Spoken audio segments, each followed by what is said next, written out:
뵙고 싶었습니다. 한국 유니폼의 대가 거장 항상 이렇게 좀 멋진 선수들 옆에 제가 서 있고 이런 걸 뵀었는데 약간 혼다 다이스케. 네, 저는 그 오더피치라고 하는 크리에이티브 스튜디오이자 이제 브랜드의 크리에이티브 디렉터인 최호근입니다. 환영합니다. 여러분들이 네. 아마 근래에 가장 먼저 기억하는 건 아틀레티코 마드리드 왔을 때 저 한글 마킹이 있잖아요. 네. 저것도 하신 겁니까? 네, 그래서 가져왔는데. 이거 그럼 저희 이제 끝나고 저희 주시는 거예요? 요거는 없어가지고 드릴 거는 딴 거 가져왔고. 네, 드릴 거는 딴 거 가져왔어요. 대본에 없는 거 얘기했는데. 요거는 그냥 보여드릴 용으로 PD님이 가져오라고 그렇게 얘기하셔가지고. 네. 예쁘다. 저 위에 네. 송재익 선생님이 들고 계신 거는 97년. 네. 그때 예선 때. 맞아요. 최용수 감독님이 한창 이제 막 뭐 예선에서 잘하시던 시절. 그때 저지를 저기에 대표팀, 그러니까 KFA랑 저희 또 카시나라는 스트릿 브랜드랑 이제 3자 협업해가지고 저런 식으로 재해석을 했고, 저지가 그 도쿄 대첩 때 입었던 저지잖아요. 그래서 그렇죠. 이제 저희가 후지산이 무너집니다. 네네네. 그래서 그때 이제 기억이 난 감성을 좀 이끌어내고 싶어서 송재희 선생님한테 연락을 겨우겨우 드려가지고 뵈서 저렇게 촬영까지 했었습니다. 광고 모델로. 네. 저희는 파리랑 오래 일을 했어요. 뭐 토트넘 이런 거 훨씬 더 전부터 파리랑 먼저 했어요. 그러면 그렇게 파리랑 오래전부터 왜 파리였어요? 많은 팀이 있는데. 사실은 저는 파리가 일을 하는 모습을 2017년도였나? 그때 마이애미에서 처음 봤어요. 내가 생각하는 축구를 이들이 하고 있구나, 이미. 경기장 밖에서의 그런 문화적인 것들이 이런 거 멋있다라고만 했었는데 2년 정도 있다가 그들이 찾아왔었어요, 저희한테. 너네가 우리랑 같이 일을 했으면 좋겠는데 어떻겠니? 요렇게 먼저 연락이 와서 약간 이제 저희가 하는 거랑 딱 그렇게 말씀하셨어요. 너네랑 우리랑은 DNA가 같다, 뭐 이런 식으로 말씀해 주셨거든요. 그래서 문화적으로 같이 뭔가를 했으면 좋겠다라고 해서 그때부터 이제 좀 일이 시작됐었죠. 그러니까 파리가 보면 좀 혁신적인 콜라보 같은 걸 많이 하는 것 같아요. 마이클 조던이나. 네, 맞아요. 저도 예전에 지금 이강인 선수가 갔으니까 더 폭발하고 뭐 많은 분들이 관심이 있고 일단 좀 저렇게 한글로 이강인 이것도 공식적인 그 구축. 네네네, 저희가 한 거고요. 이거는 진짜 다 드리려고 가져온 건데 파리. 에이그. 아니 이건 진짜로. 이런 거. 그러니까 제가 오늘 늦을 뻔했는데 진짜로 이거 챙기느라고 이런 거. 괜찮은데. 예쁘다. 네. 너무 광고 같으니까 요거까지만 보여드릴게요. 근데 진짜 선물이야. 네. 잘 쓰는 거 아니야. 내가 가질 거야. 왜 시청자를 줘? 진짜 선물이야. 근데 이거 폰트도 그렇고 뒤에는 한글로 파리 생제르맹. 근데 진짜 이게 홍보하려고 가져온 거 아니고요. 아니요. 네. 알려주시면 좋죠. 네. 파리 생제르맹. 예쁘다. 그러니까 파리가 예뻐요. 예쁩니다. 네, 진짜. 이쁘죠. 네, 그러니까 여기는 예전부터도 뭐 경기력도 경기력이지만 팬들한테 주는 경험이나 브랜딩을 되게 신경을 많이 쓰더라고요. 거기서 저도 영감을 많이 얻었고, 저도 뭐 막연하게 나 이런 거 하고 싶다라는 그런 저의 축구에 대한 그런 정체성이나 그런 좀 방향성을 이미 하고 있었네? 뭐 이런 느낌을 받았었죠. 아니 그러면은 그게 이렇게 쉽지는 어렵나요? 이렇게 구단하고 뭔가 제휴하고 그러는 게? 만약 어떤 분도 나도 한번 저런 거 해볼까? 관심 있는데. 유럽 구단 중에서도 정말 여러 가지 케이스가 있는데 돈 주면 해주는 데도 있고, 라이선스 하면 그냥 돈 주면 그래 하자 하는 데도 있고, 돈 주면. 근데 몇몇 구단, 이제 파리나 몇몇 구단들이 있거든요. 브랜딩을 되게 신경 많이 쓰는 구단들은. 맞아, 함부로 내주면 안 되지 사실. 그러니까 본인들이 엄청 골라요. 고르고 이거를, 그러니까 자기들이 선택을 하는 느낌이 좀 있어요.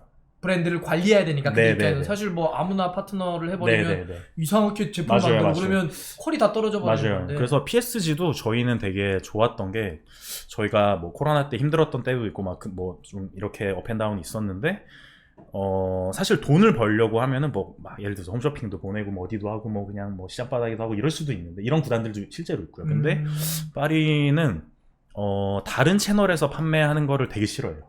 너네만 팔어. 돈 막 더 안 벌어도 되니까 아유 카타르 형들 그냥 시원시원해. 브랜딩을 잘 유지해줘.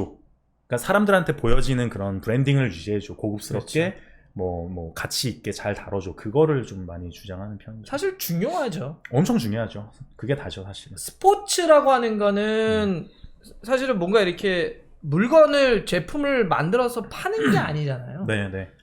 무형의 무엇인가를 네, 교감하는 거기 때문에 맞아요. 그 가치나 그걸 잃어버리게 되면 사람들이 모든 걸 다 잃어버릴 수도 있는 거거든요. 사실 브랜드 그래서- 관리가 되게 중요하죠. 사실. 맞아요. 그래서 저는 사실 스포츠 쪽에서 비즈니스를 하고 있고 뭔가 그런 스포츠의 소비를 이끌어내는 일들을 저는 하고 있잖아요. 제품을 만들거나 제품을 디자인해서 다른 쪽에 주거나 이런 일을 하는데 기본적으로 스포츠는 뭐 내가 예를 들어서 뭐 1을 넣으면 1이 나오거나 2가 나오거나 이런 게 보통 투자라든지 뭔가 뭐 그런 수학적인 방식인데 사실 이제 스포츠나 연애나 비슷한 거는 1을 넣어도 내가 뭘 얻으려고 하는 게 아니잖아요. 그냥 이거는 내가 돈을 주고 싶고 돈을 쓰고 싶으니까 그냥 사는 거지. 맞아요. 사실은 이게 뭐 어떤 그런 가치가 또는 뭐 실용성이 이거보다는 사실은 감성적인 게 거의 다라고 저는 생각합니다. 네.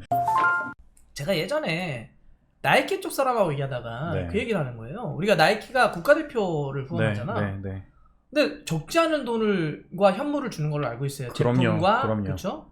돈을. 우리나라의 현실에서 뭐 시장 사이즈를 보면 저는 엄청난 스폰서십이라고 생각해요. 적지 네. 않은 금액을 네. 나이키가 대표팀에 주죠. 네. 그런데 그때 당시에 고민은 그렇다고 그러더라고요. 전체 시장을 놓고 보더라도 전 세계 시장 적지 않은 금액이 한국 대표팀에 들어가는데 막상 시장으로 딱 놓고 보면 유니폼을 별로 안 산대. 그때 들었던 게 얼마더라고요. 제가 정확하게 숫자를 기억 안 해서 그거밖에 안 사냐 했더니 그거밖에 안 산대. 나머지는 그냥 비더레이즈 이거 있잖아요. 그쵸. 그냥 예전엔 그랬었죠. 옛날. 네. 그래서 야 이게 참 위에서 글로벌 나이키에서 희한하게 생각한다. 이 정도 돈이 들어가면 근데 요즘은 내가 그런 얘기 했더니 요즘은 문화가 바뀌었다고 유니폼이 맞아요? 좀 많이 바뀌었어요? 네, 많이 바뀌었어요. 그러니까 뭐 여전히 갈 길은 멀죠. 뭐 일본 대표팀 판매하는 수치랑 이제 한국 대표팀 수치랑 비교하면 뭐 여전히 큰 격차가 있고 바로 옆 나라인데도 뭐 글로벌리하게 다른 이제 축구 강국들이랑 보면 당연히 큰 격차가 있다고 저도 알고 있는데 뭐 저는 그런 것 같아요. 뭐 오버워치를 처음 만들었던 거는 그냥 딱 하나의 이유였어요. 저는 초등학교 6학년 때부터 이 저지를 입고 다니다 보니까 이제 그때가 뭐 2000년대 초반이니까 뭐 사람들이 맨날 얘기를 해요. 야, 너 축구하러 갔냐? 축구하고 왔냐? 이런 걸 항상 물어보는 게 너무 싫었어요. 저한테는 제일 비싼 옷이고 제일 멋부린 거거든요. 근데 이 인식을 없애고 싶었어요. 그래서 오버더피치를 처음 만들었을 때는 사실은 저희한테는 취미였어요. 오버더피치는.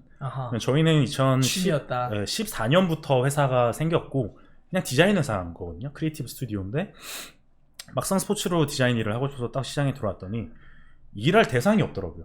시장이 너무 작아서 저희한테 일을 맡길 곳이 없는 거예요. 그 당시에 K리그도 디자인이나 이런 거에 전혀 중요도를 모르고 계셨고 그냥 공만 잘 차면 되지, 뭐 경품 주면 되지, 이게 마케팅의 끝이었죠.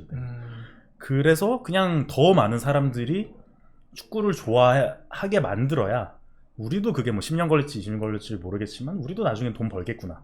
그래서 축구를 사람들이 좋아할 수 있는 작업을 먼저 하자 해가지고 오버더피치를 만든 거예요. 그래서 여기서는 그러니까 이 형 멋있네. 조금 싼 말로 얘기하면 오버더피치는 삐끼였어요. 그러니까 이제 나이트클럽 앞에서 들어오세요 하고 여기서는 저희가 디자인을 하고 있었죠. 그러니까 그런 걸로 오버더피치를 만들어서 난 이런 형이 성공해야 된다고 봐. 계속 이제 사람들이 유니폼을 많이 입기를 바라는 마음으로 막 파티도 했고 파티에 유니폼만 입고 들어와야 돼요. 그럼 들어오시면 일단 오려면 유니폼 입은 분들만 들어와야 되고 오면 동질감이 생기고 커뮤니티가 형성이 되고 그게 이제 계속해서 커지면서 사람들한테 야 너도 한번 입어, 너도 한번 입어봐로 이제 그렇게 성장을 해왔거든요. 근데 그것처럼 그런 이제 뭔가 이렇게 뭐랄까요 좀 고양되는 시기가 한국은 아직 없었던 것 같아요. 뭔가 축구 저지를 사야 되고 아까 말씀하신 것처럼 비더레즈가 너무 좋은 우리 한국 축구에 되게 상징적인 그런 매개체였지만 사실 지금 생각해보면 저지 판매를 어떻게 보면 저해하는 하나의 그런 요소였을지도 모른다는 생각도 전 들어요. 그러다 보니까 그 비더레즈 이후에 아류들도 뭐 그 이후에 한 두세 번의 월드컵 때까지 그게 팔리는 문화였었잖아요. 근데 그게 어떻게 보면은 그게 어떻게 보면 대표팀의 저지를 구매하지 않아도 되는 문화였던 거죠. 근데 이제는 달라진 것 같아요. 18년도랑 뭐 22년 월드컵을 지나면서 저지를 사야 된다. 그리고 많이 이제 문화적으로 우리나라가 성숙해진 것 같아요. 맞아. 그러니까, 다 지금도 유니폼 엄청 많이 입고 계시잖아 이제. 그러니까 예전에는 그냥 축구장 와가지고 뭐 싼 거 입지 뭐 오늘은 그냥 빨간 티 입지 뭐 이렇게 했던 게 이제는 내가 좋아하는 문화, 내가 좋아하는 취미에 돈을 쓰고 투자를 한다는 게 이상하지 않은 문화가 된 것 같아요. 그래서 저는 나이키가 아까 제가 뭐 우리나라 시장에 비해서 큰 스폰서십을 하고 있다고는 말씀드렸지만 여태까지를 위한 투자였다고 저는 생각을 해요. 나이키가 정말 오랫동안 너무나 감사하게. 근데 그 투자가 이제 꽃을 이루어가고 이제 저지 없어서 못 사잖아요. 이거를 잘 이제 이어가야 될 것 같아요. 그래서 블로커라는 문화가 앞으로 뭐 몇 년 갈지, 뭐 1, 2년 갈지, 뭐 2, 3년 갈지 모르지만 누군가 저한테 얘기하더라고. 블로커 때문에 좋으시겠어요? 라고 얘기를 하면 저는 모르죠 뭐 몇 년 갈지 모르는데 라고 얘기는 하지만 이럴 때일수록 뭐 아까 저희가 얘기했던 축구 팬들도 그렇고 저희처럼 축구 쪽에서 일을 하는 분들도 그렇고 이 문화가 끊기지 않도록 이제 기회가 왔으니 이제부터는 우리가 더 잘해야 되는 것 같아요. 더 이 문화가 오래 갈 수 있도록. 그러면은 나이키도 투자를 했던 거를 여태까지는 투자였을 수도 있겠지만 앞으로는 정말 그게 세일즈가 되고 판매가 되면 더 좋은 제품, 더 이 사이즈가 큰 규모의 무언가가 생기지 않을까라는 생각을 하고 있죠. 이 형 멋있네. 저랑 살면서 처음 술 먹는 거잖아요, 그죠? 네. 그냥 이렇게 그쵸. 사적으로 만나는 거 사적으로 뵈는 게 처음이죠. 그죠? 제가 멋있는 분들 축구 쪽에서 웬만하면 다 아는데 매장 한번 방문해야겠네요. 저기 미호 단추님 하나 드릴까요? 네, 알겠습니다.